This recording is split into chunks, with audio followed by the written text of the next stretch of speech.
ദർശനം നടത്തുന്ന തീർത്ഥാടകരുടെ എണ്ണത്തിൽ വർധന എന്നാണ് വാർത്ത. ഇന്നത്തെ പ്രതിദിനം 10,000-ന് മുകളിലാണ് സ്പോട്ട് ബുക്കിംഗിലൂടെ തീർത്ഥാടകർ എത്തുന്നത്. ഇതോടെ സന്നിധാനത്ത് തിരക്കും അനിയന്ത്രിതമായിട്ടുണ്ട്. കേരളത്തിൽ നാളെ മുതൽ ക്രിസ്മസ് അവധി തുടങ്ങുന്ന സാഹചര്യത്തിൽ വരും ദിവസങ്ങളിൽ വൻ ഭക്തജന തിരക്കാണ് പ്രതീക്ഷിക്കുന്നത്. അശ്വിൻ പാലാഴിയുണ്ട് സന്നിധാനത്ത് നിന്ന്.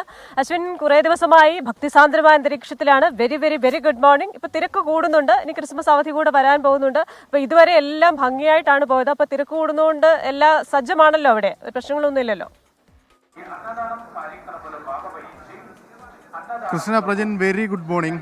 പതിവ് പോലെ തന്നെ എല്ലാ ദിവസവും പറയാറുള്ളത് പോലെ തന്നെ തിരക്കിൻ്റെ കാര്യം തന്നെയാണ് പറയാനുള്ളത്. വലിയ തിരക്കാണ് സന്നിധാനത്തുള്ളത്. നമ്മളിപ്പോൾ 18-ാം പടിക്ക് മുകളിൽ സോപാനത്തിന് മുന്നിലാണ് നിൽക്കുന്നത്. 18-ാം പടി കയറി വരുന്ന തീർത്ഥാടകരുടെ എണ്ണം വളരെ കൂടുന്നുണ്ട് ഓരോ ദിനവും എന്നുള്ളതാണ് ഏറ്റവും പ്രധാനപ്പെട്ട കാര്യം. നമ്മൾ ആദ്യം സൂചിപ്പിച്ചതുപോലെ പമ്പ അടക്കമുള്ള സ്ഥലങ്ങളിൽ നിന്ന് സ്പോട്ട് ബുക്കിംഗ് വഴി കയറി വരാൻ 10,000 പേർക്കാണ് ആദ്യഘട്ടത്തിൽ ദേവസ്വം ബോർഡ് അനുമതി നൽകിയിരുന്നത്. പക്ഷേ അതിനും പുറത്ത് അധികമായി 10,000 പേർ കൂടി വരുന്നു. അതായത് 20,000 പേർ പ്രതിദിനം സ്പോട്ട് ബുക്കിംഗ് വഴി മാത്രം ശബരിമലയിലേക്ക് എത്തുന്നു എന്നുള്ളതാണ് ഈ തിരക്ക് വർദ്ധിക്കാനുള്ള ഏറ്റവും പ്രധാന കാരണമായി ദേവസ്വം ബോർഡ് പറയുന്നത്. ആ തിരക്ക് ഇനി കുറയുകയല്ല, ഇനിയും കൂടാനുള്ള സാധ്യതകൾ തന്നെയാണ് കാണുന്നത്. നാളെ മുതൽ ക്രിസ്മസ് അവധിയിലേക്ക് കേരളം കടക്കുകയാണ്. മലയാളി തീർത്ഥാടകരുടെ എണ്ണം വലിയ തോതിൽ വർദ്ധിക്കും.